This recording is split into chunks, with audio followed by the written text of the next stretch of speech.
Rahim. Alhamdulillahi rabbil alamin wal aqibatu lil muttaqin wala udwana illa 'alal zalimin. Asyhadu an la ilaha illallah wahdahu la syarikalah wa asyhadu anna Muhammadan abduhu wa rasuluh la nabiyya ba'da. Ikhwati fillah, para pendengar Radio Robani yang dimuliakan Allah, mari sama-sama kita kembali bersyukur kepada Allah Subhanahu wa taala untuk semua nikmat yang senantiasa ada pada kita bersama. Alhamdulillah, hari ini sudah hari yang kelima dari ibadah Ramadan kita. Kita masih diberikannya kesehatan. Mudah-mudahan kita benar-benar mendapatkan peluang ibadah yang sebanyak-banyaknya untuk kemudian itu nanti menjadi bekal bagi kehidupan kita di akhirat kelak. Itu semua harus kita syukuri karena itu tak akan pernah bisa terjadi, terlaksana kecuali atas izin Allah Subhanahu wa taala. Oleh karena itu mudah-mudahan syukur yang kita ungkapkan membuat kita semakin yakin bahwa kita ini adalah orang-orang yang membutuhkan Allah kapanpun dan dimanapun kita berada. Salawat dan salam kita ucapkan untuk Rasulullah sallallahu alaihi wasallam. Allahumma salli ala Muhammad wa ala ali Muhammad. Mudah-mudahan kita sebagai hamba, sebagai umatnya senantiasa berupaya untuk mendalami hukum dan sunnah-sunnahnya. Tidak hanya sekedar menjadi pengetahuan dan wawasan saja, akan tetapi apa yang kita dapat, apa yang kita pahami, itu harus menjadi sesuatu yang diaplikasikan secara real dalam kehidupan nyata. Karena yakinlah bahwa satu-satunya jalan keselamatan itu hanya ada ketika kita berada di atas garis yang sudah disampaikan oleh Rasulullah Sallallahu Alaihi Wasallam. Semua kita berharap mudah-mudahan di akhirat kelak kita bisa mendapatkan syafaatnya. Amin, amin ya rabbal alamin. Ikhwati fillah, para pendengar di Robani yang dimuliakan Allah, insyaallah hari ini kita akan melanjutkan apa yang kemarin sudah kita mulai, yaitu kaidah fikih seputar ibadah. Kemarin kita sudah memulai satu kaidah kubro, yang mana di bawah kaidah kubra itu nanti akan ada banyak kaidah-kaidah lain yang berhubungan dengan persoalan ibadah. Ini menjadi penting bagi kita bersama karena manusia ini, kita ini diciptakan oleh Allah memang untuk beribadah. Wa ma khalaqtul jinna wal insa illa liya'budun. Tidaklah aku ciptakan jin dan manusia, kata Allah, kecuali untuk beribadah. Nah, kalau memang tujuan diciptakan kita adalah untuk beribadah, maka sangat penting sekali untuk mengenali, menguasai kaidah-kaidah seputar ibadah agar ibadah-ibadah yang kita laksanakan itu mendapatkan pahala di sisi Allah Subhanahu wa taala. Kaidah kubro yang sudah kita sampaikan kemarin adalah al-umuru bimaqasidiha. Segala perkara itu, semua perkara itu ditentukan oleh maksud dan niatnya. Ini di bawahnya akan ada kaidah-kaidah yang berkaitan dengan niat. Namun sebelum kita masuk kepada kaidah-kaidah turunan dari kaidah kubro, ada beberapa catatan yang belum kita sampaikan kemarin itu yang berkaitan dengan kaidah kubro itu. Yang berkaitan dengan niat tentu saja. Yang pertama adalah kalau kita melakukan sesuatu yang memang itu adalah perbuatan baik, kita lakukan dengan niat melakukan perbuatan baik itu. Ternyata di situ ada sesuatu yang tanpa kita sadari dia tidak baik. Nah, untuk hal-hal yang seperti itu itu pahalanya insya Allah tetap ada. Jadi pahala akan tetap ada insya Allah pada perbuatan yang kita laksanakan, yang tanpa kita sadari ternyata di situ ada kekeliruan, ada kesalahan. Maka pahala yang dia dapat itu dari niat berbuat baiknya, bukanlah semata-mata dari perbuatannya. Karena perbuatannya itu kalau sudah diketahui bahwa itu adalah salah, dia tidak boleh lagi melakukannya. Tapi sekarang dia lakukan dengan niat baiknya, dia akan tetap mendapat pahala. Ada banyak contoh yang bisa kita lihat dalam persoalan ini. Seperti kalau seandainya kita menyolatkan jenazah, tapi ternyata setelah selesai sholat diketahui bahwa jenazah itu murtad atau tidak muslim. Apa mungkin itu terjadi? Kalau pertanyaannya apa mungkin, insya Allah itu mungkin saja terjadi. Apa contohnya? Ada ketemu hanyut, orang hanyut, dan dia sudah meninggal. Tidak ada tanda-tanda pengenalan diri pada dia. Ditemukan oleh orang-orang yang di situ satu komunitas muslim. Yang tentu saja mereka sebagai seorang muslim merasa bertanggung jawab untuk prosesi penyelenggaraan jenazahnya. Nah sekarang dilaksanakan, disolatkan dia. Tapi ternyata jenazah itu adalah jenazah yang tidak muslim. Kalau tidak muslim kan tidak perlu disolatkan, karena yang disolatkan itu hanya yang muslim. Nah kalau seandainya perbuatan itu sudah terjadi tanpa disadari ada kekeliruan, maka insya Allah dia akan tetap mendapatkan pahalanya. Ini penting untuk dipahami bersama.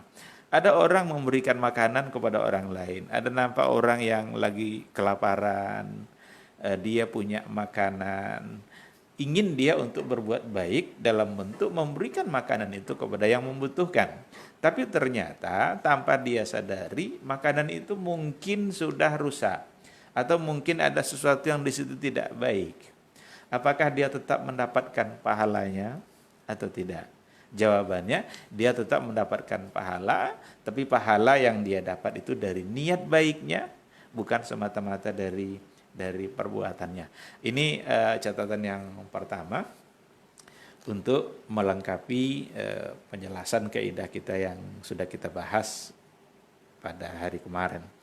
Catatan yang kedua adalah niat semata-mata hanya baru niat, itu belum ada konsekuensi hukum. Sebelum ada tindakan, konsekuensi hukum belum ada sebelum ada tindakan. Karena sering orang bertanya, kalau seandainya ada seorang suami berniat untuk menceraikan istrinya, niat untuk menceraikan istri ini apakah sudah membuat tolak itu jatuh? Apakah dia sudah dihitung sebagai orang yang bercerai atau tidak? Ternyata jawabannya tidak. Karena niat semata belum ada konsekuensi hukum. Nah, kapan dia baru bercerai? Kalau seandainya sudah ada tindakan. Nah, kalau sudah ada tindakan itu ya seperti ucapan, sudah diucapkannya, kamu saya ceraikan. Maka ucapan itulah yang membuat cerainya bisa berlaku atau tolaknya jatuh. Ikhwati fillah, oleh karena itu ini hal-hal yang diantara yang perlu kita pahami. Memang nanti dalam penjelasannya ada niat-niat baik yang sudah diberikan pahala oleh Allah sebelum dia mengerjakan. Sebelum dia dikerjakan, niat baik saja sudah ada pahala. Maka ya tidaklah bertentangan dengan yang kita sampaikan tadi. Yang tadi itu adalah konsekuensi hukumnya yang belum ada. Tapi kalau satu niat itu sudah bisa, kalau untuk niat baik berdasarkan kepada hadis, maka itu sudah bisa mendapatkan pahala. Dalam hadis dikatakan oleh Rasulullah, man hamma bihasanatin walam ya'mal biha. Barang siapa yang berniat, berkeinginan untuk melakukan satu kebaikan, walam ya'mal biha, tapi tak jadi terlaksana kebaikan itu, dia mendapatkan falahu hasanah, maka dia mendapatkan satu pahala atau satu kebaikan. Nah, tapi kalau seandainya niat baik itu langsung terlaksana, maka dia mendapatkan 10 pahala atau 10 kebaikan. Dan itu tidak berlaku pada kebalikannya. Barang siapa yang hanya berniat berbuat salah, man hamma bisayyi'atin, berkeinginan melakukan sesuatu yang salah, tapi tidak jadi terlaksana, tidak ada catatan dosa. Tapi kalau jadi terlaksana niat yang tidak baik tadi, maka barulah mendapatkan catatan dosanya 1. Saya kira ini adalah salah satu dari bentuk rahmat dan sayangnya Allah kepada hambanya, memberikan peluang yang sebesar-besarnya untuk mendapatkan kebaikan dan pahala, dan menutup pintu-pintu dosa untuk hambanya. Sehingga berniat berbuat baik saja itu sudah bisa mendapatkan satu kebaikan. Sedangkan berniat berbuat salah itu belumlah dihitung sebagai satu kesalahan. Justru kalau tidak jadi terlaksana, maka dia mendapatkan kebaikan dari meninggalkan apa yang tadinya kejahatan yang ingin dia lakukan. Nah, oleh karena itu memang berupayalah untuk senantiasa berniat baik, karena niat baik itu sudah mendapatkan pahala. Cuma ya jangan pula hanya sebatas niat terus. Ada pula orang mencukupkan diri hanya dengan niat saja. Nanti malam dia niat untuk bangun malam, tapi tak juga jadi. Besok berniat lagi untuk berinfak dan bersedekah, tapi tidak juga jadi. Dikarenakan oleh dia merasa cukup hanya dengan niat yang mendapatkan satu. Kalau sengaja hanya untuk seperti itu, saya kira Allah juga sangat tahu dengan apa yang ada di hati hambanya. Kejujuran yang ada di hati hamba itulah yang akan dinilai oleh Allah Subhanahu wa taala. Artinya, ketika berbuat baik, berniat untuk berbuat baik, tapi mungkin tidak jadi terlaksana karena satu hal, satu alasan. Ada kondisi-kondisi yang membuat dia tidak jadi bisa melaksanakannya. Hal-hal yang seperti itu Allah tahu, dan dialah yang akan memberikan pahala untuk niat baik tadi. Tapi kalau sengaja hanya niat dan sengaja pula untuk tidak melaksanakan, Allah juga tahu isi hati seorang hamba. Ikhwati fillah, sekarang kita akan coba ambil kaidah-kaidah yang merupakan turunan dari kaidah kubra itu, yang hubungannya tentu saja adalah dengan ibadah. Kaidah itu berbunyi, al-qurubatu mabnaha 'ala niyat. Ini kaidah. Al-qurubat mabnaha 'ala niyat. Al-qurubat itu sesuatu yang bisa mendekatkan diri kita kepada Allah. Bisa diartikan di sini adalah dengan al-ibadat. Karena yang namanya al-qurubat itu tentu saja adalah ibadah. Mabnaha 'ala niyat. Dia harus dibangun di atas niat.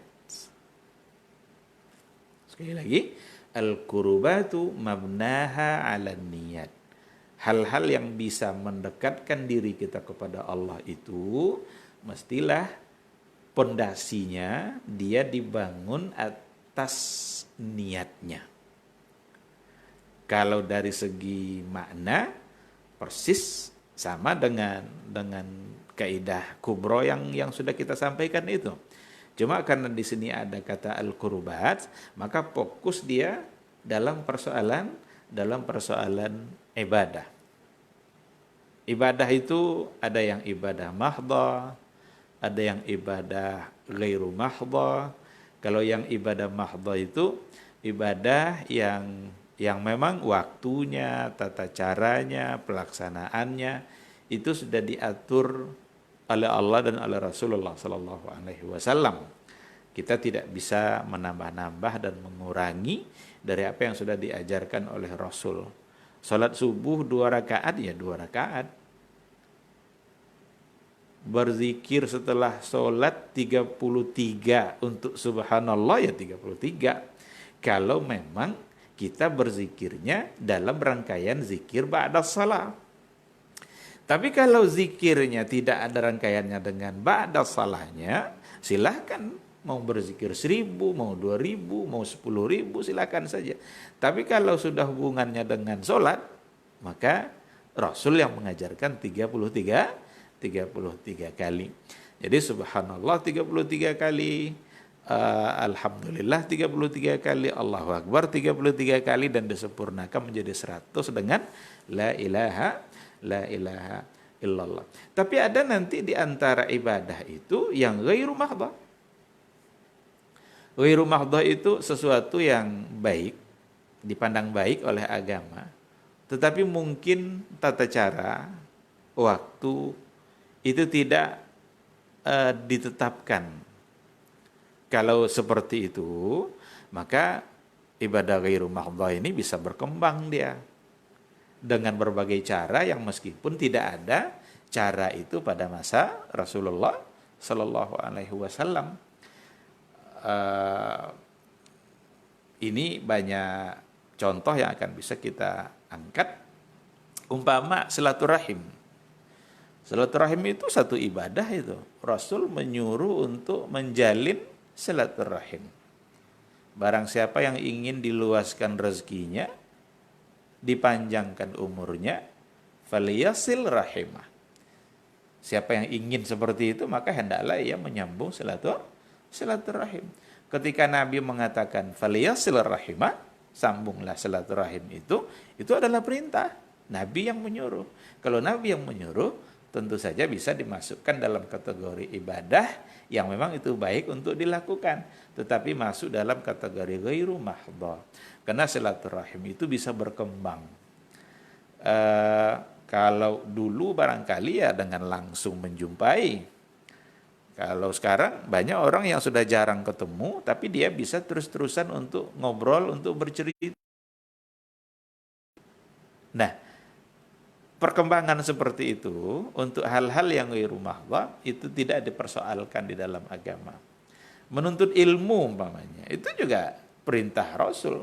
Bahkan dikatakan fardhatun ala kulli muslim. Talabul ilmi fardhatun ala kulli muslim. Menuntut ilmu itu merupakan kewajiban bagi setiap muslim. Nah, tetapi menuntut ilmu itu bisa berkembang caranya. Hari ini apalagi untuk mendapatkan berbagai macam bentuk ilmu pengetahuan agama, khususnya dalam bulan Ramadan ini benar-benar luar biasa ini perkembangannya.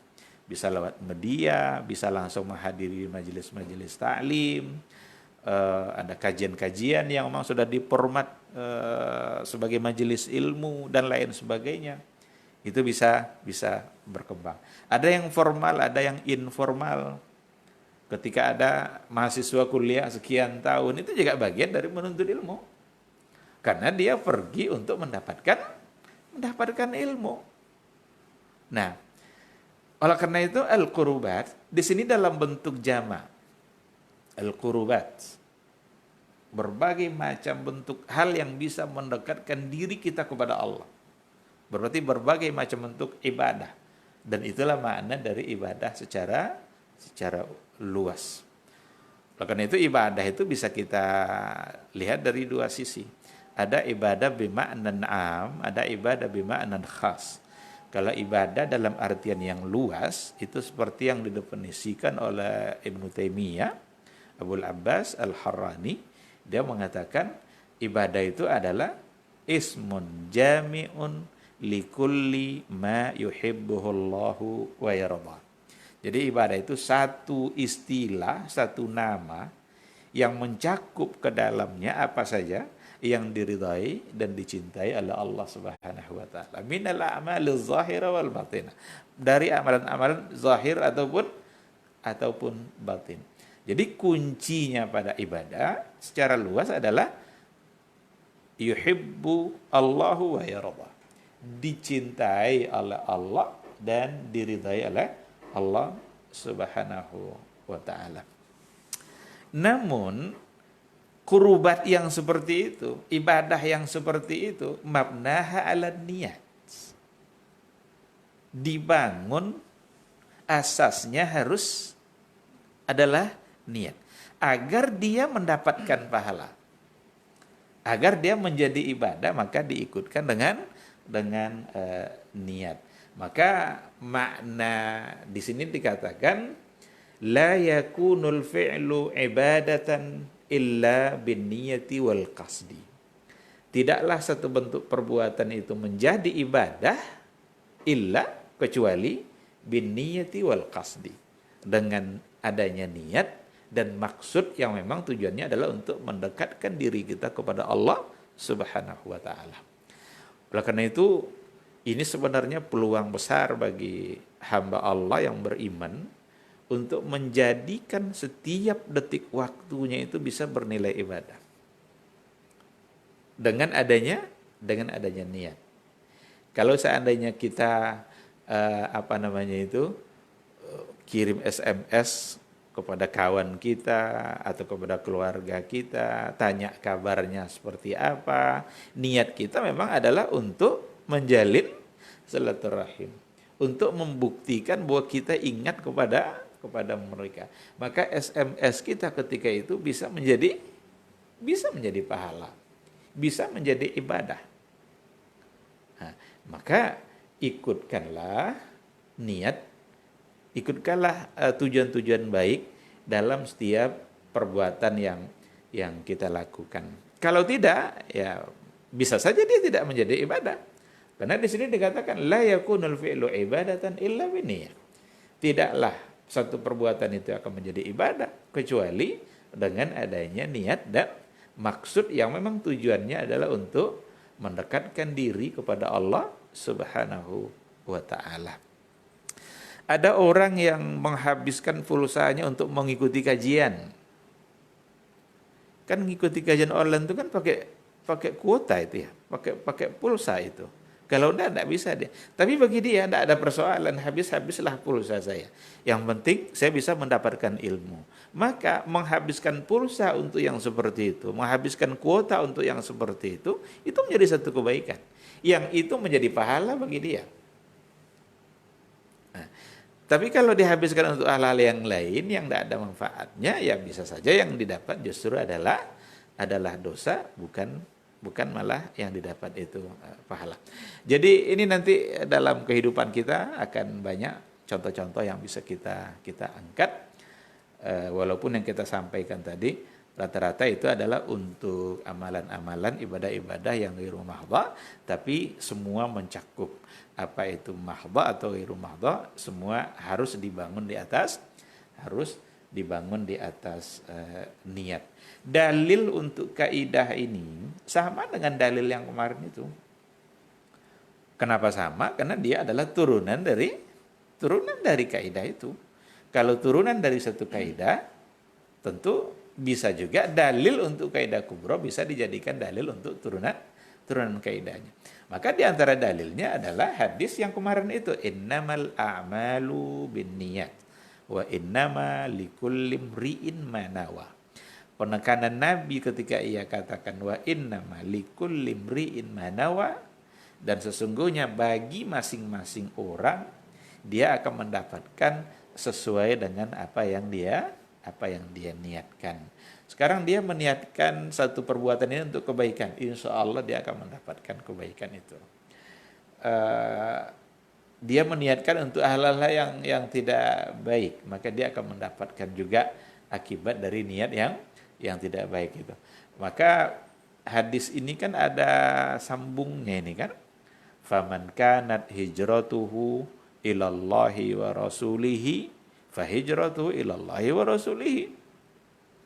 Wa man kanat hijratuhu lidunya yusibuha aw imra'atin yankihuha. Dalam satu riwayat yatazawwajuha fahijratuhu ila ma hajara ilaihi. Barang siapa yang berhijrah karena Allah dan Rasul, Allah akan nilai itu sebagai hijrah yang benar karena Allah dan Rasul.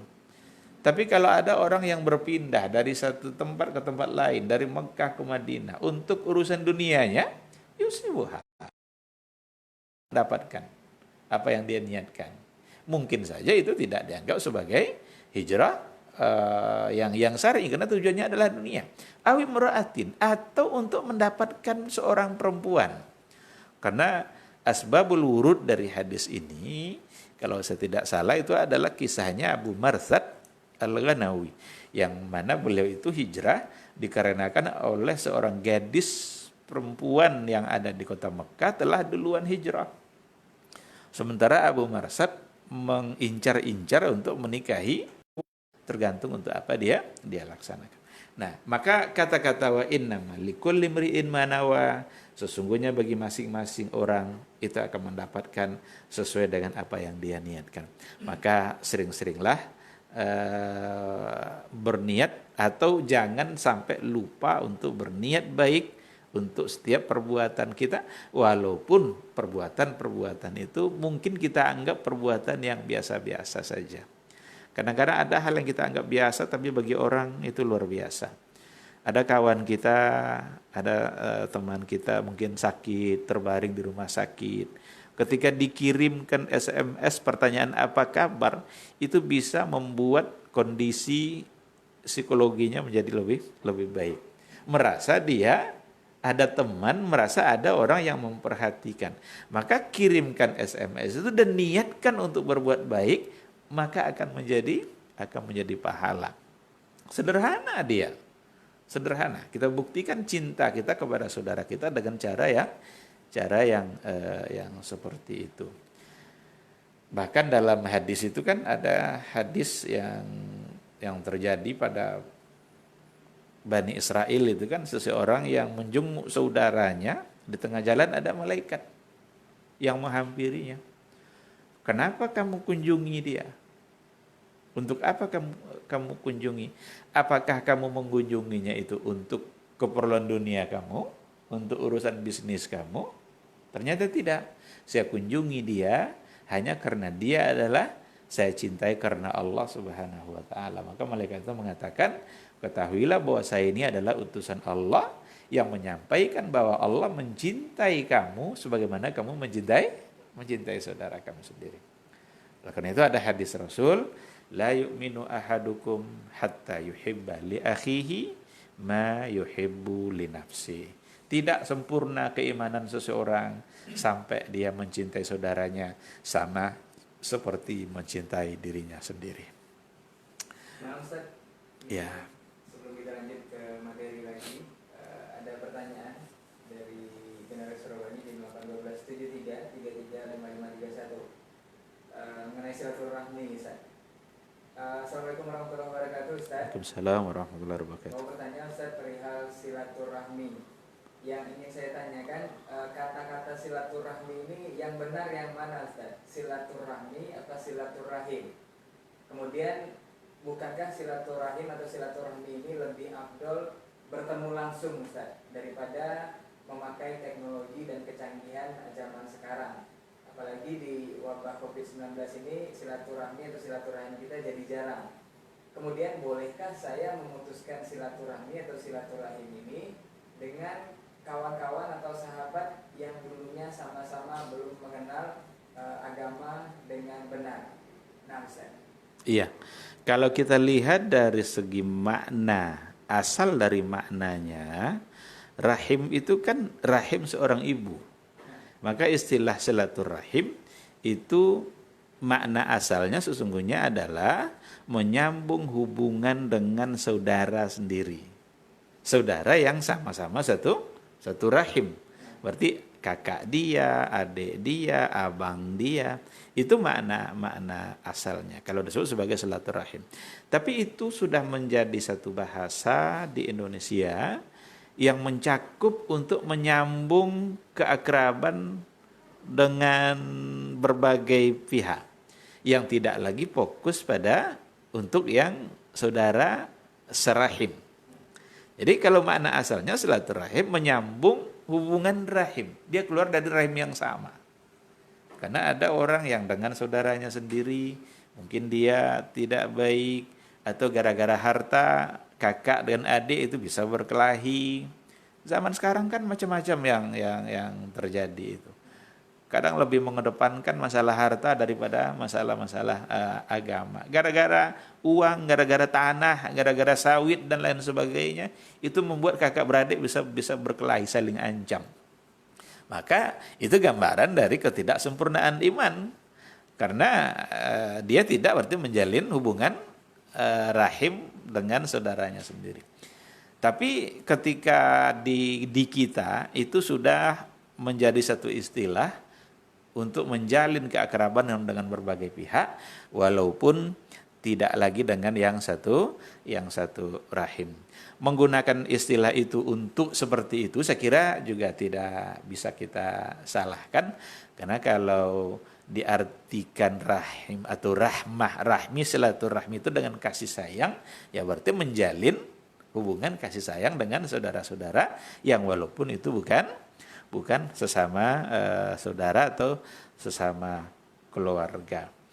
Ada orang satu paguyuban mungkin, itu disebut juga sebagai satu silaturahmi atau silaturahim. Padahal tidak ada hubungan. Karena biasanya orang kalau berada di tempat yang jauh, katakanlah kalau ketemu sesama orang Indonesia di luar negeri, itu akan terasa lebih akrab.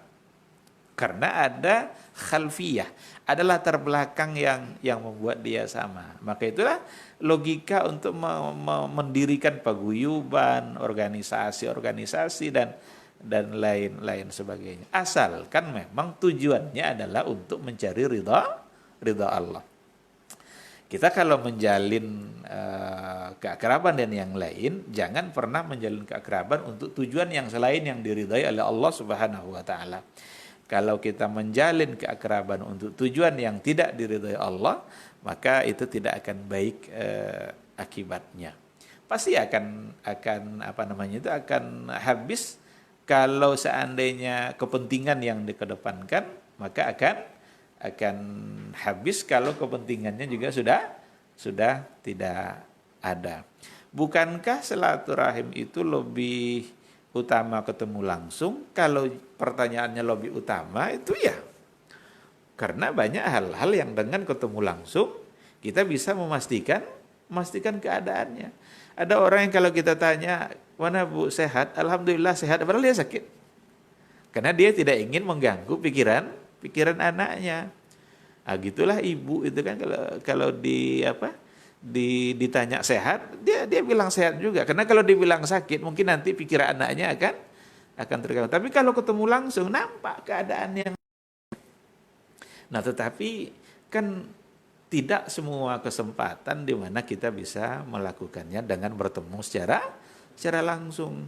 Kalau tidak bisa ketemu secara langsung, maka tinggal dengan cara-cara yang memang bisa dilakukan sebagai ganti.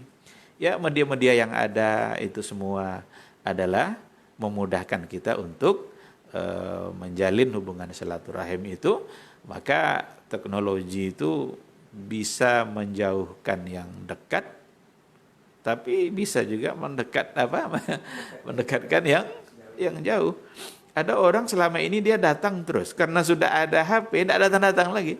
Karena cukup dengan berarti menjauhkan yang dekat jadinya. Tapi ada mendekatkan yang jauh. Walaupun dia berada di belahan dunia mana, terasa dekat. Karena ada media-media yang bisa dijadikan fasilitas untuk membangun silaturahim. Tadi ada yang terakhir apa? Memutus silaturahim dengan teman-teman yang dulunya belum terlalu kenal dengan agama. Memutuskan silaturahim dengan kawan-kawan yang dulunya belum terlalu kenal agama. Kalau diputuskan, justru semakin tidak kenal dia. Kalau diputuskan, atau mungkin karena dia sering bersikap yang tidak menyenangkan, udahlah kalau gitu kita tidak berteman aja. Justru semakin jauh dia dari agama. Maka solusinya sebenarnya jangan memutuskan, tidak dengan memutus hubungan.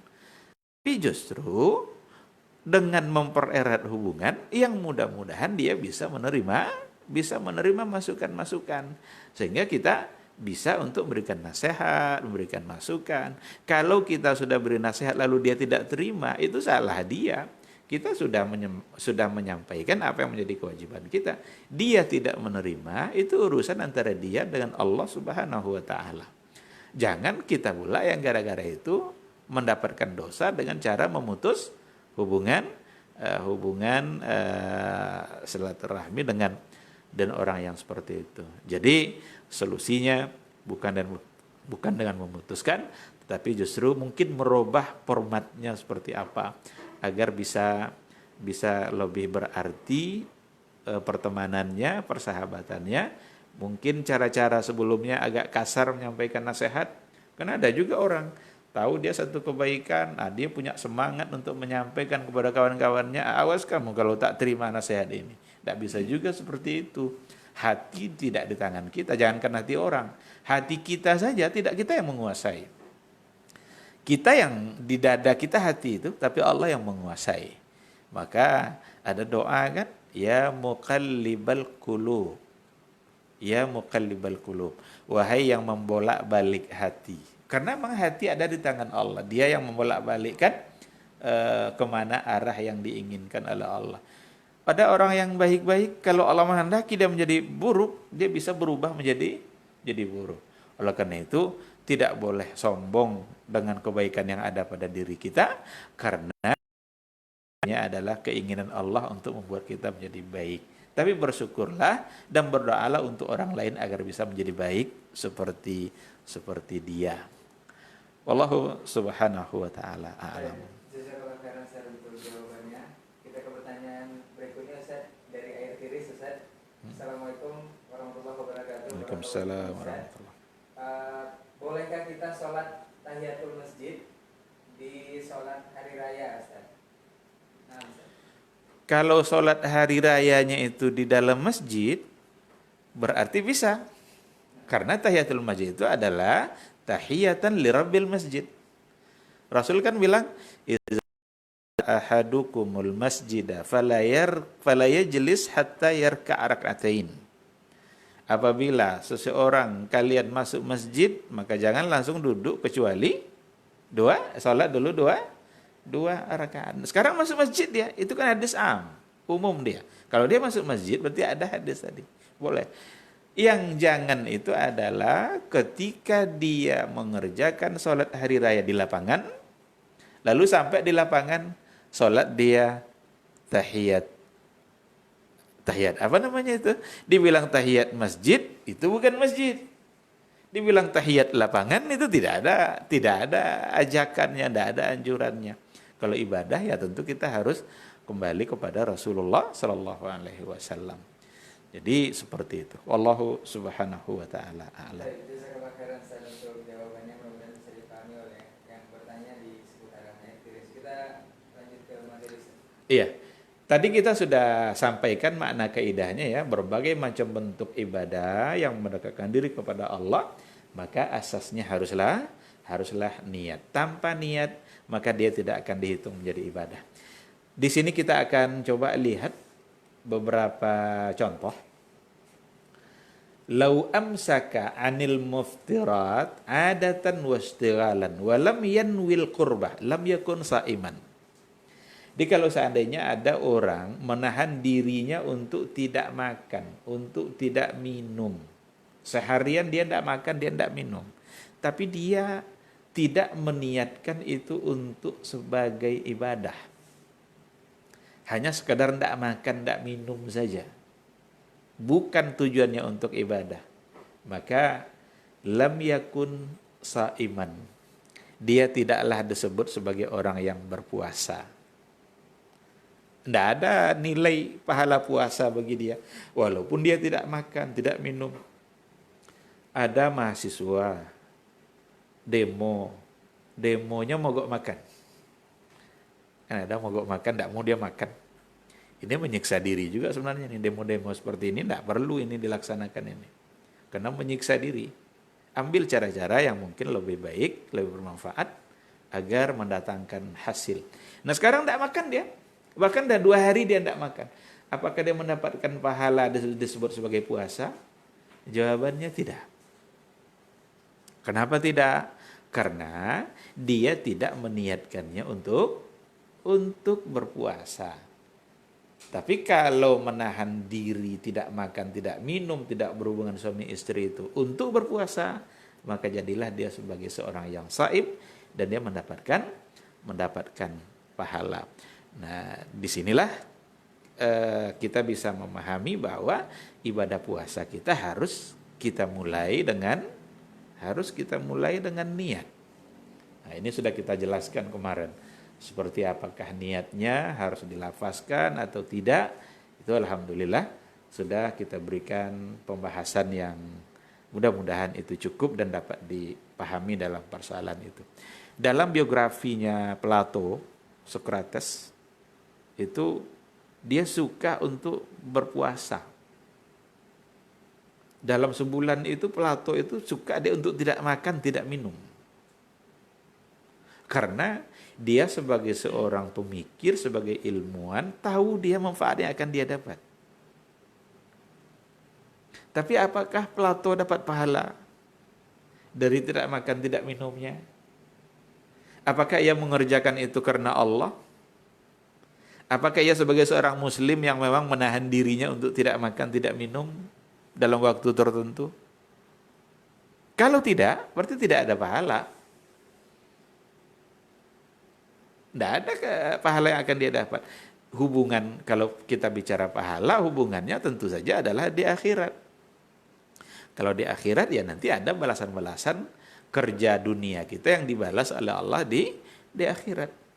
Nah di sini juga kita bisa ambil kesimpulan bahwa apakah kebaikan-kebaikan yang dikerjakan oleh orang-orang non-muslim, tidak muslim dia tapi berbuat baik dia, bermanfaat bagi dia di akhirat kelak atau tidak? Nah, bisa sampai ke sana pembahasannya. Mereka melakukan kebaikan dalam pandangan manusia itu pasti baik karena memang melakukan kebaikan. Bisa saja dia mendapatkan pujian dari perbuatan kebaikannya itu. Tapi apakah di akhirat kelak itu berpengaruh bagi dia dalam hisabnya? Karena dia melakukan bukan karena Allah. Dia aja tidak sebagai seorang muslim. Pahala mana yang akan dia dapat? Dia tak percaya sama yang akan memberikan pahala. Jadi kalau mau dapat pahala di akhirat itu, yakini dulu, imani dulu yang memberikan pahala itu. Dan itu adalah Allah. Orang kafir tidak. Maka matsalul ladzina kafaru a'maluhum. Kan ada kan perumpamaan orang-orang kafir itu, amalan-amalan mereka karamadin istaddat bihir rihu fi yaumin asif.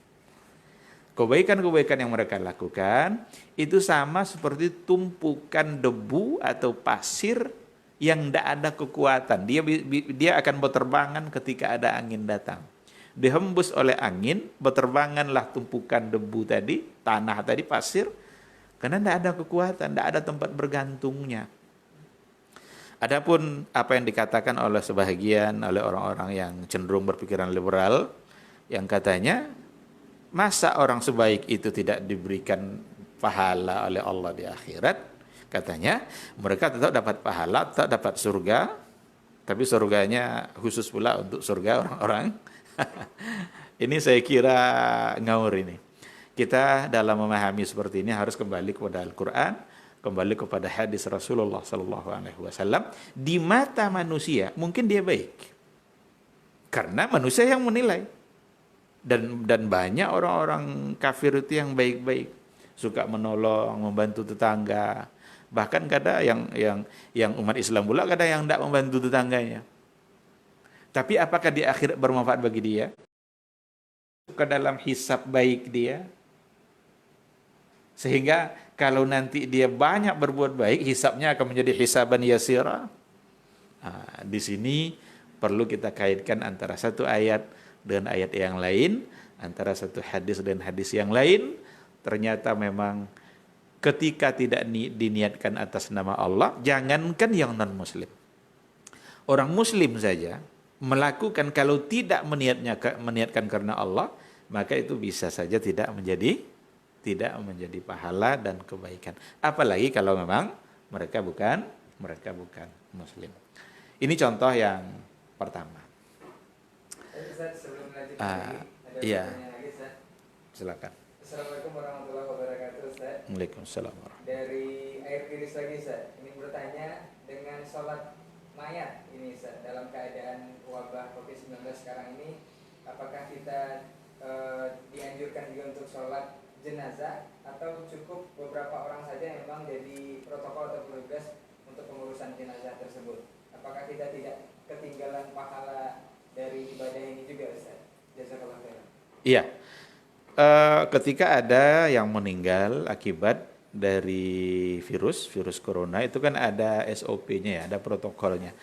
Cara pelaksanaannya di mana hanya mereka lah yang mengurusi sampai dia dikuburkan. Menguburkan pun tidak boleh ikut kecuali mereka. Mereka yang mengafani, lalu nanti mereka yang menyolatkan. Ketika tim tadi sudah menyolatkan, berarti sudah gugurlah kewajiban menyolatkan jenazah tadi.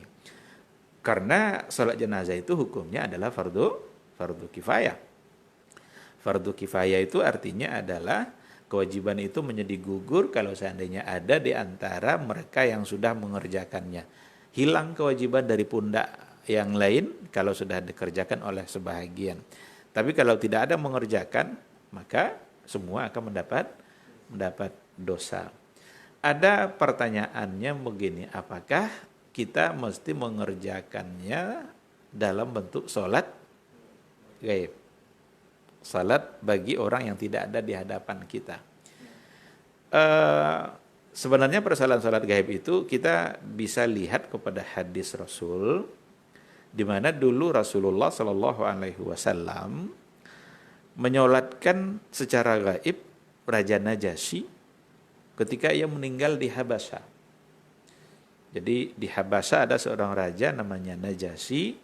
Ketika sampai berita bahwa dia sudah meninggal, Rasul mengajak sahabat-sahabat untuk bersaf-saf dan menyolatkan Raja Najasyi itu secara gaib. Analisa para ulama sebahagian adalah kenapa Nabi mengerjakan sholat gaib itu? Itu karena ada kekhawatiran Nabi dia belum disolatkan. Karena dia meninggal di kalangan orang-orang ahlul kitab yang mungkin saja mereka belum menyolatkan. Sehingga Nabi ambil inisiatif untuk menyolatkan Raja Najasyi. Tetapi oleh sebahagian yang lain menjadikan itu hukum umum. Berarti persoalan sholat gaib Nabi pernah melakukan. Kalau Nabi pernah melakukannya, maka kita juga berarti boleh untuk melakukan. Maka sebahagian dari ulama mazhab juga mengambil hadis umum tadi atau keumuman hadis tadi bahwa dibolehkan untuk sholat secara gaib. Nah, bagi sebagian yang lain tidak dianjurkan karena tidak ada hadis yang lain yang menyatakan bahwa Rasul menyolatkan jenazah. Umpamanya ada sahabatnya yang diutus ke daerah mana lalu meninggal dia. Adakah Rasul mensolatkannya secara gaib? Tidak ada riwayatnya. Yang ada justru kebalikannya. Ketika ada seorang orang tua yang biasa membersihkan masjid, tiba-tiba dia sudah meninggal. Nabi nanya, mana orang tua yang kemarin biasa bersih-bersih masjid itu? Kata sahabat, dia sudah meninggal ya Rasulullah. Kenapa kalian tak kasih tahu saya? Kata Rasul, kami khawatir mengganggu kamu wahai Rasul. Kami selesaikan saja pelaksanaan jenazah itu. Apa kata Rasul? Tunjukkan ke saya di mana kuburnya. Pergilah Rasul ke kuburnya dan sholat Rasul di situ. Itu tidak gaib itu karena Rasul langsung ke kuburnya. Seandainya memang gaib itu menjadi sesuatu yang masyru', Nabi akan sholat aja di masjid bersama sahabat. Nah, ini analisa. Ini semacam cara untuk mengistinbat hukum. Yang jelas itu adalah persoalan-persoalan yang diperselisihkan hukumnya oleh para ulama. Tapi ketika kita menganggap itu sebagai apa yang dilakukan Nabi untuk najas itu sebagai hukum umum di mana boleh dilakukan pada yang lain, ya ada sebagian ulama yang mengatakan seperti itu. Sehingga ketika ada orang yang meninggal saudaranya di Jakarta, dia sholat gaib di kampungnya dengan mengamalkan yang tadi itu. Nah, insya Allah ini adalah persoalan yang memang diperselisihkan dan masing-masing memiliki alasan-alasan yang memang cukup kuat. Ketika tidak dikerjakan dengan alasan sudah digugur kewajibannya, mungkin yang penting dilaksanakan itu kan memberikan kebaikan bagi dia, kan bukan sholat saja. Mendoakan dia, doakanlah dia sepanjang waktu di dalam sholat kita, kapan-kapan kita bermunajat, ikutkan yang meninggal tadi itu dalam doa kita. Jadi jangan dianggap berbuat baik kepada yang meninggal itu hanya dalam sholat itu saja. Kita bisa mendoakannya walaupun di luar sholat. Wallahu subhanahu wa ta'ala a'lam. Baik, jazakallahu khairan Ustaz untuk jawabannya. Kita ke pertanyaan berikutnya, Ustaz. Assalamualaikum warahmatullahi wabarakatuh, Ustaz. Waalaikumsalam warahmatullahi wabarakatuh. Di sebuah masjid, di shaf ketiga itu ada tiang yang menghalangi shaf. Apakah saya harus membuat shaf baru di belakang? Karena ada hadis kalau tidak salah dari Anas radhiyallahu an menghindari tiang yang ada di shaf di dalam masjid. Jazakallahu khairan Ustaz untuk penjelasannya. Baik, terima kasih. Allah subhanahu wa ta'ala alam. Saya tidak tahu hadis yang larangan persoalan tiang yang dari Anas tadi itu. Tetapi ketika ada sesuatu yang memang sebagai penghalang dan itu tidak bisa disingkirkan, lalu dibuat lagi saf pada setelah tiang itu, apakah langsung disebut sebagai safnya putus atau tidak? Saya tidak tahu persis pasti, tapi ketika barang itu tidak bisa dielakkan, tidak bisa disingkirkan, mungkin tidak bisa langsung dihukumkan sebagai memutuskan saf, apalagi karena orangnya sudah ada di situ. Nah, kalau memang ingin dibuat juga di belakang, sebaiknya yang di bagian tiang tadi jangan dibuat saf. Jadi dari awal di bagian-bagian yang di situ ada tiang tidak dibuatkan saf, diantisipasi dari awal. Tapi ketika ada orang yang sudah memulai sholatnya, kemudian justru kita di belakangnya, lalu orang ini kemana? Nah, maka wallahu alam saya kira tidak mengapa, karena tiangnya tidak bisa dielakkan. Apalagi kalau memang tidak ada lagi tempat selain itu. Di hari Jumat biasanya atau di hari raya bisa aja di sholat 5 waktu dihindari tiang itu sebagai bagian dari saf. Tapi pada momen-momen tertentu, hari raya, hari Jumat, mungkin di posisi tiang itu pun harus dibuatkan saf karena orang lebih banyak. Maka dalam kondisi seperti itu, insya Allah tidak mengapa. Wallahu subhanahu wa ta'ala a'lam. Jazakallahu khairan Ustaz untuk jawabannya. Kita ke pertanyaan berikutnya lagi, Ustaz. Assalamualaikum warahmatullahi wabarakatuh, Ustaz. Assalamualaikum. Di dalam sujud itu dianjurkan untuk memperbanyak doa. Apakah alhamdulillah atau kalimat tasbih itu juga termasuk doa? Kemudian pertanyaan kedua, Ustaz. Di dekat rumah saya ada musola kecil, tetapi apakah boleh saya mengunjungi masjid yang sesuai sunnah untuk melaksanakan ibadah sholat berjamaah dengan tidak memilih masjid atau musola yang dekat dengan rumah saya? Nah, Ustaz. Iya. Dalam ibadah kita ini ada yang namanya zikir, ada yang namanya doa. Jadi ada fikih, zikir dan doa. Berarti ada zikir, ada doa. Kalau tasbih, subhanallah, itu zikir. Karena kita memuji dan mengagungkan Allah. Zikir itu menyebut sesuatu yang di situ ada kelebihan pada Allah. Subhanallah, alhamdulillah, Allahu akbar. Nah, tidak hanya sekedar menyebut nama tanpa ada sesuatu yang kita puji. Karena ada pula zikir cuma menyebut huwa saja. Huwa. Ada lagi lebih pendek. Hu. Ini enggak tahu dari mana sumbernya. Tapi ketika kita benar-benar berzikir, menyebut sesuatu yang kita sedang mengagungkan Allah. Maka subhanallah, maha suci Allah. Karena tidak ada yang suci selain Allah. Allahu Akbar. Karena tidak ada yang akbar selain Allah. Lalu ada doa. Doa itu permintaan dan permohonan. Permintaan dan permohonan. Nah, oleh karena itu ketika Rasul mengatakan, aqrabu ma yakunul abdu min rabbihi wa huwa sajid. Allah itu paling dekat dengan hambanya itu ketika hamba itu sujud. Fa'aksiru fihi doa. Maka perbanyaklah padanya doa. Perbanyaklah padanya permohonan. Mintalah apa yang ingin kita minta kepada Allah. Dalam hal ini tentu saja yang lebih kita utamakan adalah doa-doa maksurat yang diajarkan oleh Rasul. Dan jangan menggunakan bahasa Indonesia. Karena ada ada permasalahan juga. Di kita ini kan macam-macam masalahnya kan. Jangankan doa saat sujud, solat pun dalam bahasa Indonesia mau dilegalkan, sehingga dia tidak bilang alhamdulillahirabbil alamin, tapi segala puji bagi Allah Tuhan semesta alam, hilang siarnya, maka tidak boleh. Imam Syafi'i mengatakan tidak boleh ada dalam solat bahasa selain daripada bahasa Arab, maka tidak boleh untuk menggunakan bahasa. Dan oleh karena itu yang paling tepat adalah doa-doa maksurat. Karena doa maksurat itu ya doa-doa di mana kalau Nabi yang berdoa itu biasanya lengkap isinya, padat. Bahasanya singkat, maknanya padat. Ketika dikatakan Rabbana atina fid dunya hasanah wa fil akhirati hasanah wa qina azabannar, itu lengkap itu. Baik dunia, baik akhirat, lepas dari azab neraka. Mau apa lagi kita? Mau kebaikan lebih dari itu apa kira-kira? Dunia baik, akhirat baik, bebas dari api neraka.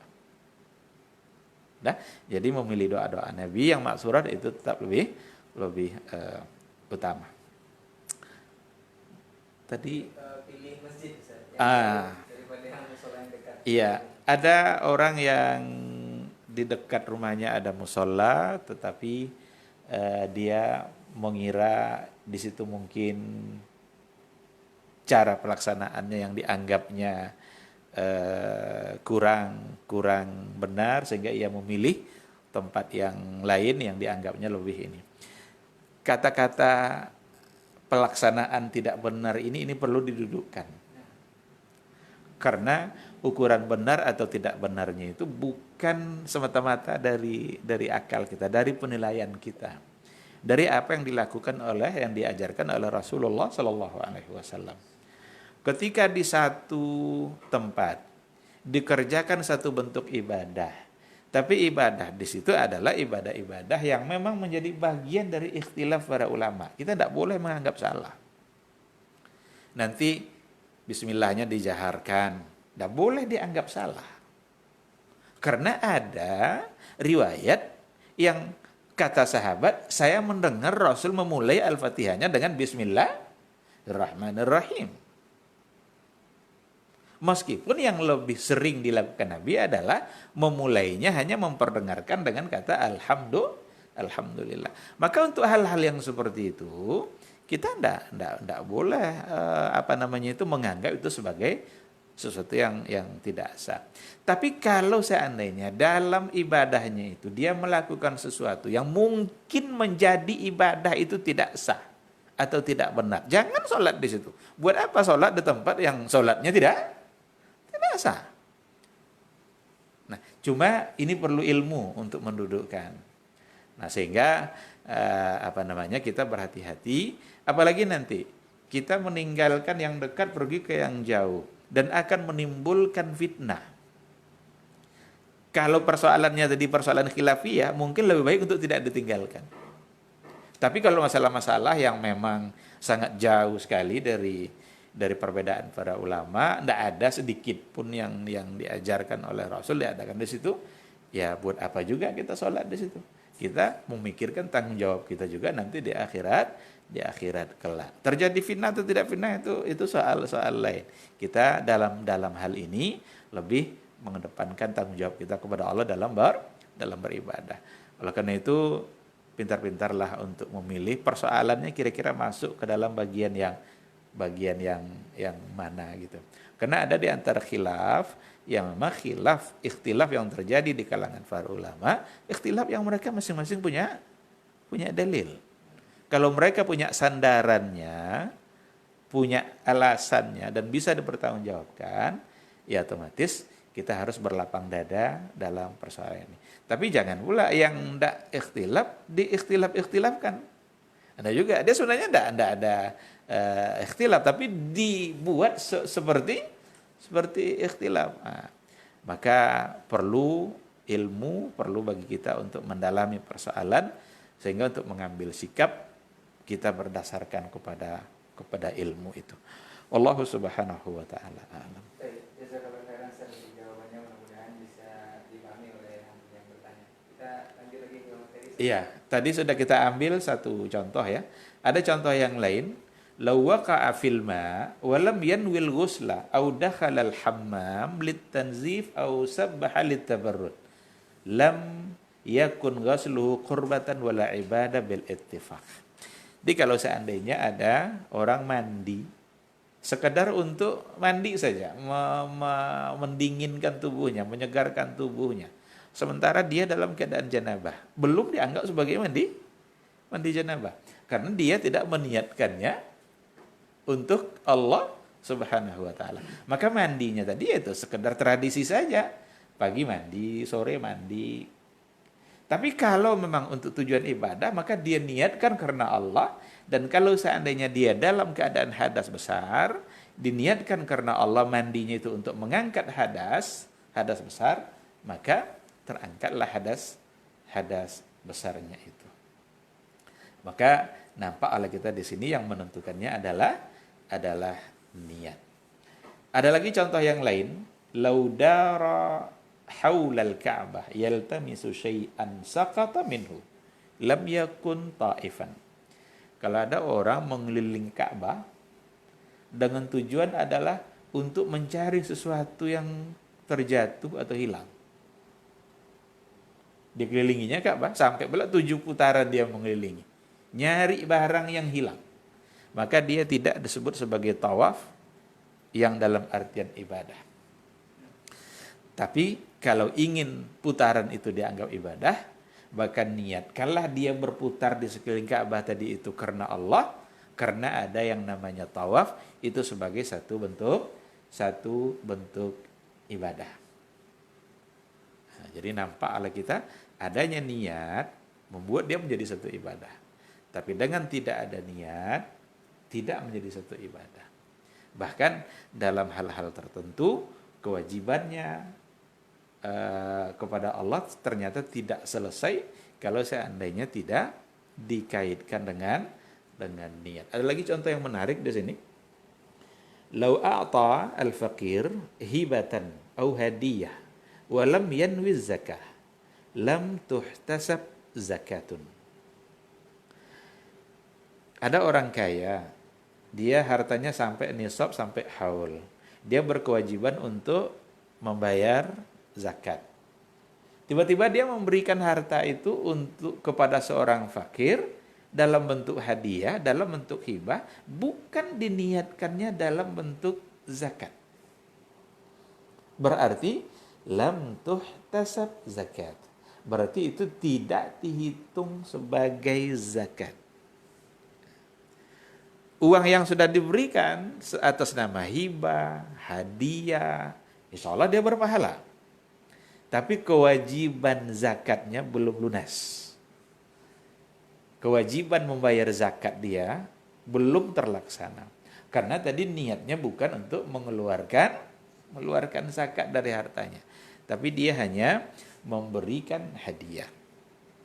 Sama seperti seseorang yang punya hutang kepada saudaranya 50.000. Sekarang dia traktir kawannya itu makan kawannya itu seharga 50.000. Nah, padahal dia punya hutang. Berarti hutangnya belum lunas. Ini dihibahkannya hartanya kepada fakir. Dia punya kewajiban zakat. Karena beda antara hibah dengan zakat. Zakat itu berarti sebagai satu kewajiban ketika harta sudah sampai nisab. Nah, maka kayak yang tadi itu dia tidak bisa, kamu jangan minta lagi uang untuk ke saya, kan saya sudah traktir kamu makan sejumlah hutang saya. Tidak bisa. Karena itu bukan untuk membayar hutang. Kalau mau lunas, sebutkan dulu.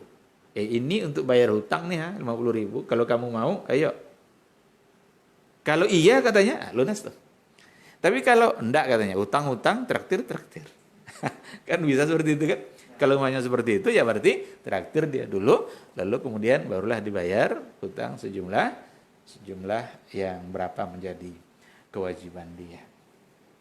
Ada lagi contoh yang berikutnya. Lau jalasa fil masjidi lam yanwil i'tikaf lam yahsul lahu thawab. Nah, barang siapa yang duduk menetap di masjid, berada di masjid dalam waktu lama, walam yanwil i'tikaf, tapi dia tidak meniatkan untuk beriktikaf, lam yahsul lahu thawab, maka dia tidak mendapatkan pahala iktikafnya. Kalau kita lihat definisi iktikaf itu kan al-muqsu fil masjidi lil ibadah. Menetap di dalam masjid untuk beribadah. Sekarang ada orang menetap di masjid, berada di masjid. Dia janji sama kawannya zuhur. Ternyata kawannya menunda. Saya tidak bisa zuhur, saya baru datang maghrib. Tunggu aja saya di masjid itu.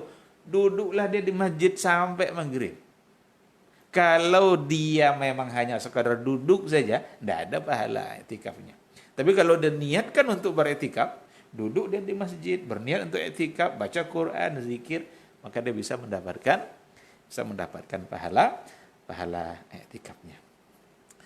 Jadi ini beberapa contoh yang sangat menarik dan akan ada banyak contoh lagi sebenarnya dalam persoalan-persoalan keseharian kita yang ternyata nampak oleh kita betapa fungsi niat itu sangat menentukan di dalam apa yang kita lakukan. Nah, Ustaz, Iya. Iya. Ada pertanyaan lagi Ustaz di 081273335531 sebelum kita berakhir. Assalamualaikum warahmatullahi wabarakatuh Ustaz. Waalaikumsalam warahmatullahi. Mengenai persoalan sholat juga Ustaz, apakah boleh membaca ayat atau surat pendek di rakaat ketiga dan keempat dalam sholat yang 4 rakaat? Kemudian apakah boleh juga saya membaca ayat pendek-pendek Ustaz? Seperti di rakaat ketiga, di rakaat pertama saya baca Qul huwallahu ahad, kemudian rakaat kedua saya sambung Allahu samad. Ini seperti apa Ustaz? Iya. Salah satu dari sunnah Rasulullah Sallallahu Alaihi Wasallam itu adalah membaca ayat setelah membaca Al-Fatihah. Dan kalau kita lihat riwayat-riwayat yang ada, itu memang untuk rakaat pertama dan kedua. Secara sunnahnya, rakaat pertama itu lebih panjang daripada rakaat yang kedua. Sedangkan 3 sama 4 itu tidak lagi dan menggunakan ayat. Hanya Al-Fatihah saja. Ayat apa yang perlu kita baca? Iqra'u ma tayassara laka minal Qur'an. Maka bacalah apa yang mudah bagi kamu untuk membaca. Tidak mesti kita memperberat diri untuk hal-hal yang kita tidak bisa. Karena agama ini bukanlah menyulitkan kita. Kalau kita bisa baca ayat yang panjang, maka baca yang panjang. Tapi kalau yang mudah bagi kita adalah ayat yang pendek-pendek, maka baca yang pendek. Iqra'u ma tayassara laka minal Qur'an. Tapi seperti yang ditanyakan tadi, rakaat pertamanya Qul huwallahu ahad, rakaat keduanya Allahus samad, rakaat ketiga jangan-jangan lam yalid wa lam yulad, sampai nanti 4 rakaat khatamlah Qul huwallahu ahad itu dalam satu. Saya kira ini tidak perlu dilakukan. Karena Al-Ikhlas itu kan cuma 4 ayat. Kalau begitu nanti ada orang baca Nun, Allahu Akbar. Bacanya surat Nun kan, tapi hanya Nunnya aja. Atau Nun wal qalami wa ma yasturun, Allahu Akbar. Sebenarnya kalau untuk nunnya itu mungkin tidak bisa disamakan dengan al-ikhlas. Al-ikhlas itu kan satu apa namanya itu komponen makna yang memang sudah menyatu, yang tak mesti lagi kita pisah-pisahkan. Saya pernah mendapat apa namanya itu semacam pertanyaan lah. Ada yang bertanya karena ada katanya di tempat dia itu dia baca ara'aital ladzi. Pas sampai fawailul lil musallin, ruku dia. Fawailul lil musallin, Allahu akbar. Nanti rakaat kedua baru disambung. Ini benar-benar merubah makna. Iya kan? Kalau maka neraka wail lah bagi orang yang sholat. Allahu akbar. Dialah yang dapat wail itu jadinya kan? Jadi ada makna yang terputus di situ. Oleh karena itu, jangan berhenti pada makna yang bisa merusak makna. Walaupun nanti disambung pada rakaat yang kedua. Nah, maka untuk yang pendek-pendek seperti itu, mungkin tidak mesti dibagi-bagi, habiskan saja semuanya. Lalu bagaimana kalau rakaat kedua tidak ada lagi ayat yang mau dibaca kecuali Al-Ikhlas lagi? Baca lagi Al-Ikhlas itu. Al-Ikhlas itu sepertiga Al-Quran. Itu benar-benar punya punya makna yang sangat luas. Boleh mengulang-ulang ayat-ayat yang dibaca. Dalam riwayat dikatakan Rasul pernah membaca surat Al-Zilzalah. Idza zulzilatil ardu zilzalaha, rakaat pertama dan rakaat kedua itu juga dibaca oleh Rasul. Ini bukan karena Rasul tidak punya ayat. Rasul pasti di kepalanya ada ayat semua. Tetapi Rasul ingin menggambarkan makna yang ada di surat itu, dan berarti dari segi hukum boleh untuk membaca surat yang sama pada rakaat yang berbeda. Kalau rasanya dia tidak punya lagi surat yang lain, jangan dia jadi imam. Nah, maka suruh orang lain yang mungkin yang lebih banyak dari segi ayat-ayat yang bisa dia baca. Tidak mesti memaksakan diri untuk orang-orang yang mungkin sedikit hafalan Al-Qur'annya. Sekira itu Allah Subhanahu wa taala alam. Jawabannya mudah-mudahan bisa dipahami oleh ahli yang bertanya tadi. Jadi jangan terlalu pendek-pendek. Iya. Kita akan bertanya lagi, Ustaz. Assalamualaikum warahmatullahi wabarakatuh, Ustaz. Waalaikumsalam. Atas ilmunya. Ini dari Abu Abdullah di Panam. Mau bertanya bagaimana hukumnya jika seseorang yang berniat ingin berinfak dan terrealisasi, akan tetapi dia termasuk orang yang berhutang, Ustaz. Tapi dalam hatinya kalau tunggu selesai hutang, lunas, itu tidak akan punya kesempatan untuk bersedekah. Yang katanya manfaat sedekah bisa melembutkan hati. Nah, Ustaz. Iya. Hutang itu ada dua macam. Ada hutang yang memang boleh untuk dibayar secara berangsur-angsur. Ada hutang yang memang kalau kapan kita sudah bisa bayar maka harus dibayar. Kalau seperti itu, maka memang yang pertama sekali tentu yang menjadi kewajiban pertama tentu adalah membayar hutang. Tapi kalau seandainya hutang itu diberikan keringanan oleh yang memberi, pokoknya kamu kapan bayar asal ada ansur sedikit seberapa kamu bisa, ya mungkin tidak mesti memikirkan yang tadi itu, dan insya Allah orangnya juga sudah bisa mengerti, maka boleh bagi dia untuk memberikan sebagai infak dan sedekahnya tanpa merasa bersalah terhadap kewajiban hutang yang tadi dia laksanakan. Tapi kalau orang yang memberikan piutang tadi mengatakan pokoknya asal ada uang sedikit saja harus untuk saya, dan dia menyetujui itu, maka berarti kewajiban hutanglah yang harus lebih utama.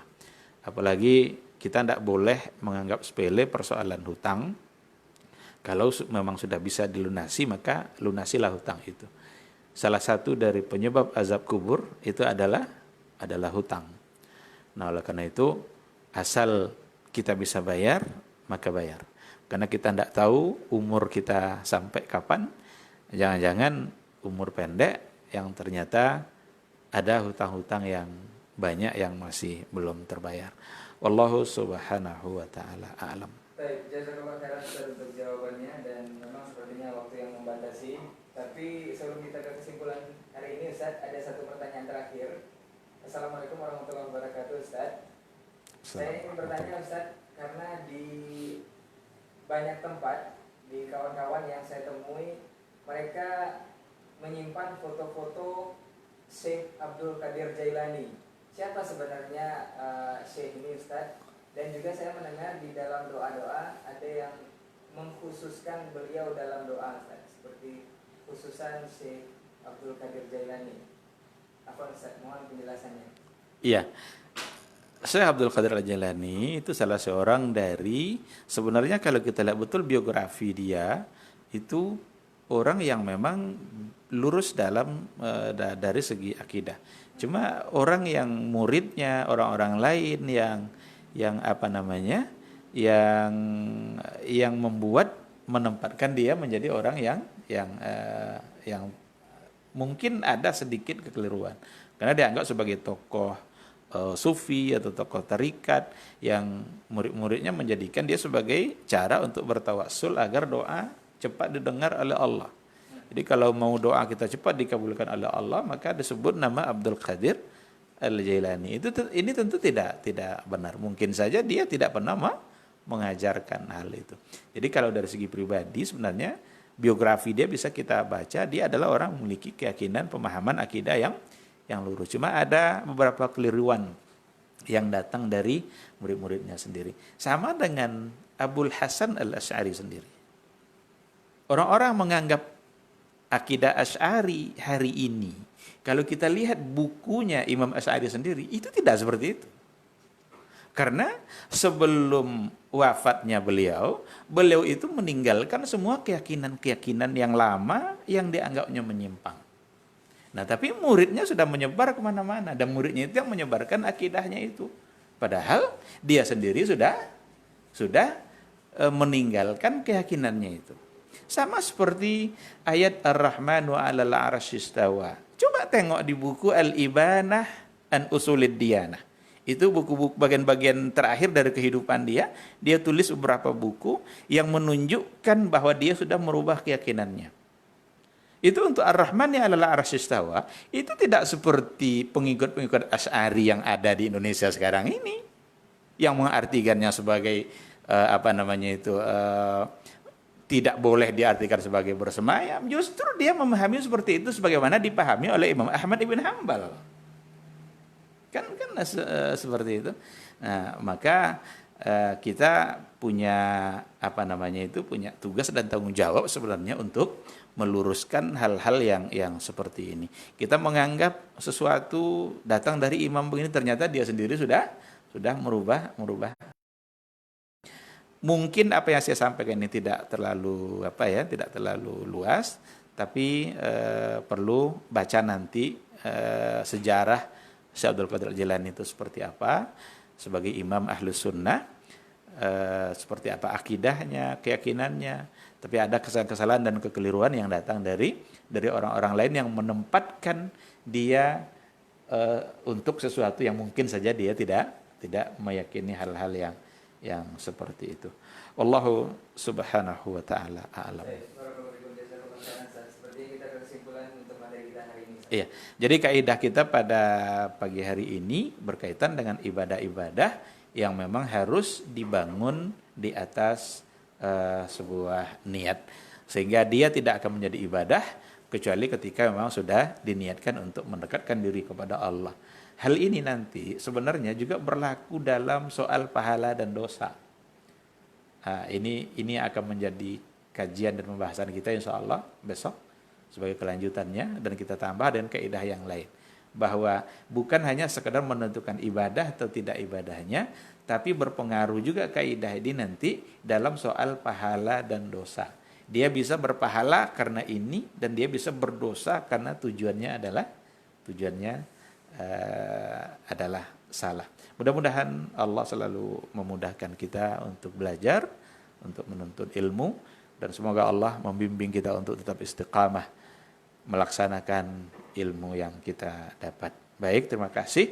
Yang benar itu semata-mata datang dari Allah, dan yang salah itu adalah karena kelemahan dan kekurangan saya. Mohon untuk dimaafkan. Subhanakallahumma bihamdika asyhadu an la ilaha illa anta astaghfiruka wa atubu ilaik. Wassalamualaikum warahmatullahi wabarakatuh. Waalaikumsalam warahmatullahi wabarakatuh. Barakallahu fikum, jazakumullah khairan untuk Ustaz dan juga menyampaikan materinya, mudah-mudahan bisa kita pahami secara bersama. Kemudian jazakallahu khairan juga untuk teman-teman yang sudah bertanya di 081273 335531 yang sudah menyaksikan lewat laman Facebook kita di Radio Rabbani 91,1 FM, juga di Kampar Mengaji dan di akun pribadi Ustaz. Kita ketemu lagi insyaallah besok di jam 16.30 sampai 17.30 dengan kajian yang sama.